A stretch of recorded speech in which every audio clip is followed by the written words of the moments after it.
Wrong Turn, a simple but intense story of violence.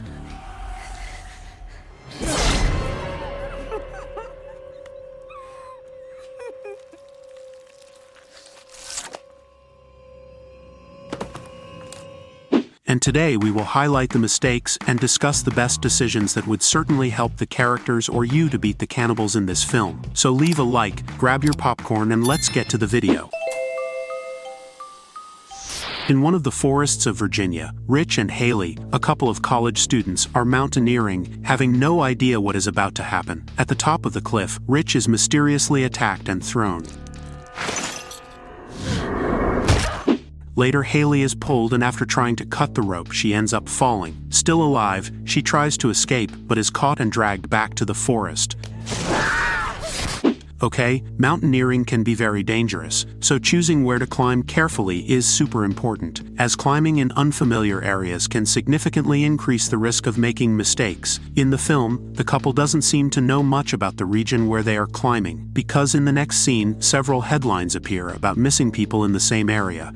And anyone with the slightest knowledge about this would not venture to climb in an area with a high rate of disappearances, which confirms that they are not from the region, and were unaware of the danger of choosing that unknown place. Later, Chris Flynn, a medical student with a significant commitment to his future, travels through the mountains of West Virginia. Yes guys, the same place where the couple was climbing. The problem isn't even that, but rather when he gets stuck on the road due to a truck that overturned with chemicals. And to avoid being late, Chris decides to take a shortcut, a choice that isn't very appropriate, especially if you're in a horror movie. Chris arrives at a gas station where the owner doesn't seem interested in working that day. You cutting wires with me, son? He tries to find a phone but realizes it's not working, so he asks the old man if there's any alternative route, and he informs there isn't. With that, Chris decides to check the map and ends up finding a dirt road, making the mistake of taking another shortcut. While driving on the dirt road, Chris gets distracted and ends up crashing into another car.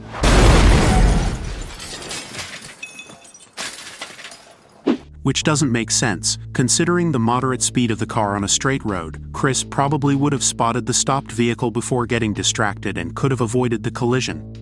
After wrecking his car in the accident, he walks away unscathed and notices that the student's vehicle tires had been intentionally punctured by someone using barbed wire. This is certainly very concerning, as someone did this for some reason, and surely these people's intentions are not the best. Therefore, the group needed to be ready for any imminent danger, and staying alert would be the best option. However, they only speculated that some local bumpkin might have accidentally left the wires on the road. Jessie mentions she's going back to the gas station to look for a phone, but Chris states the phone was broken. However, the group decides to split up. 4 of them go out to seek help and 2 stay in the car. But instead of returning to the highway, they opt to go in the opposite direction and keep following the shortcut, which doesn't make sense, since they could have gone towards the main road after all. The highway was filled with parked cars, and since many people were stuck there, probably more people would choose the shortcut, so the chance of encountering another car along the way would be much higher. And if they didn't find anyone, they could still go back to the main road and call a tow truck. But forget about that, because the youngsters stumbled upon a cabin in the middle of the forest.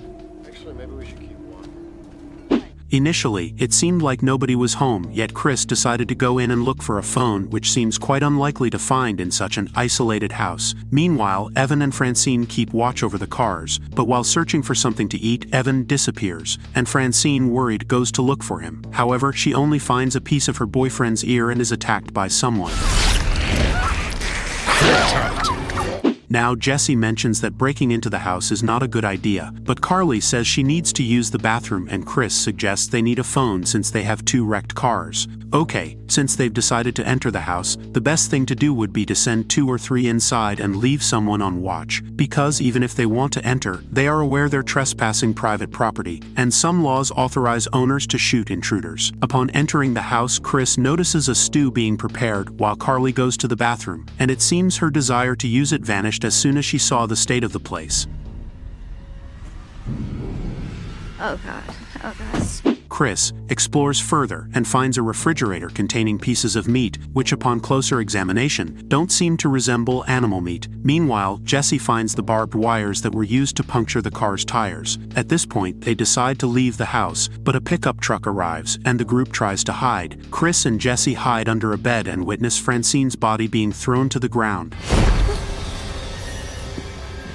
and subsequently dismembered by the individuals. After some time, the cannibals fall asleep, and the group tries to escape, but the door has some sort of trap, and to prevent it from being triggered, Chris holds the spring while the youngsters exit. However, one of the guys wakes up and the group starts running into the forest, while the cannibals drive off in the pickup truck. In this situation, they could keep an eye on the direction the cannibals went, and head in the opposite direction to buy time and escape. They could also look for useful things in the cabin to protect themselves, and even set a trap like an explosion to get rid of the cannibals when they return to the cabin, or better still, leave a like and subscribe to the channel like you. However, the group keeps running until they reach an area with many abandoned cars. They decide to stop running and stay there for a while, but it doesn't take long for the crazies to arrive. They show impressive tracking skills, leading the young group to devise a plan where someone will distract the cannibals while the others take care of getting the truck, and Chris decides to take on the role of bait. Instead of dodging between the cars, he chooses to remain in the open field, which considerably facilitates the cannibal's ability to hit him. Fortunately, the shot only hits his leg. With Chris injured, Scott decides to run and manages to attract the attention of the three crazies. Meanwhile, the rest of the group reaches the truck and finds Evan's lifeless body. At least they manage to get the truck and escape the crazies this time, but luck doesn't smile the same way for Scott, as he's fatally struck by several arrows just as he's about to reunite with the rest of the group. The survivors decide to continue on the road, not knowing where they are going until they come across some fallen trees blocking the vehicle's path. This situation leads them to make the wrong decision to abandon the only vehicle that could get them out of this nightmare. Furthermore, upon closer inspection, they realize that the vehicle has a winch, and the three could easily use it to remove the trees from the road, allowing them to continue until they find a highway. And yes folks, the winch is working, as the cannibals used it to move the cars of their victims, which also explains the presence of dozens of vehicles scattered throughout the forest. After abandoning the vehicle, the group decides to look for a higher location to try to identify an escape route, which in my opinion was the best decision so far. During the search, they spot an old watchtower and without much thought climb up the structure. In the tower, Carly finds an old radio while Jesse tends to Chris's leg wounds. Additionally, they find some glow sticks that clearly should not be lit, as it could attract the cannibals to the tower. They try to use the radio to call for help, but it doesn't initially work. Chris realizes they are not alone, and everyone goes silent. However, someone communicates through the radio, and the sound of the frequency attracts the attention of the crazies who decide to set the tower on fire. Carly breaks the window, stating she'd rather jump than be burned alive. And observing the nearby trees, Chris decides to follow the same plan. Okay, although it was the only option, it was risky, as a branch could easily impale anyone who jumped, but they could choose to jump onto softer branches hoping to avoid risks. With a lot of luck, they all managed to jump without being impaled by a branch. They wonder if they managed to escape the maniacs and find out they didn't when Carly is attacked.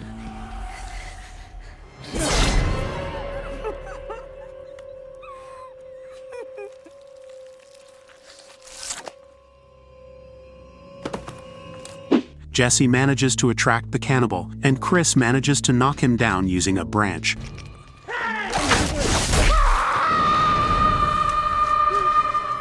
And later both managed to escape from the maniacs in a waterfall. Considering that the duo of survivors found a waterfall, it would be prudent for them to follow along the river, since generally, rivers lead to some inhabited place, no matter where you are. Additionally, previously on the map Chris saw at the gas station, we can see that the river crossed the road, and following it would be the best option at this moment. But forget that, since the duo decided to continue taking risks in the forest, and as they approached a road, they were surprised by an attack where the cannibals captured Jesse while Chris ran towards a police truck he spotted on the road. However, the policeman is quickly shot down by arrows. Now with the policeman dead, Chris could have taken his weapon before the cannibal approached, but instead he chose to hide under the vehicle and was taken back to the gruesome cabin to save Jesse, which seems very risky since Chris was unarmed and at a disadvantage, not knowing if Jesse was still alive, as cannibals usually finish off their victims quickly, but surprisingly Jesse was unharmed. Upon arriving at the cabin, the guy carries the policeman's body inside, while Chris, boldly, sets fire to the cabin door and then uses the car to crash in. This was quite risky, as he could have hit Jesse, but with this strategy Chris managed to hit one of the cannibals and immobilized another. However, before helping Jesse untie herself, Chris could have taken the policeman's weapon to ensure the cannibals didn't get up. But Chris is attacked, and while Jesse continues trying to free herself, she grabs an arrow and hits the cannibal in the head, demonstrating experience with bow and arrow, as using it is not so simple. And she could have accidentally hit Chris, but forget that, since the cannibal that Chris knocked down from the trees reappears and attacks him. Jesse manages to hit him, and Chris holds him using a chain, allowing Jesse to hit him with an axe. Okay, to ensure that all three were really defeated, Chris should have used the axe and caused serious damage to them, just to make sure they were all dead, since the arrow hit the monster halfway, and he was still alive. However, this time Chris proved to be a true survivor, and using a weapon, he shot the fuel tank of the car, blowing up the cabin and the cannibals.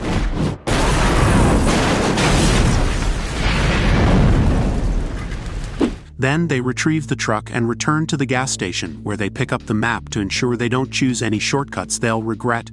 A few hours later, we notice that the rescue team arrived a little late and found the house completely devastated. Surprisingly, the policeman had an unpleasant discovery, as one of the cannibals was still alive.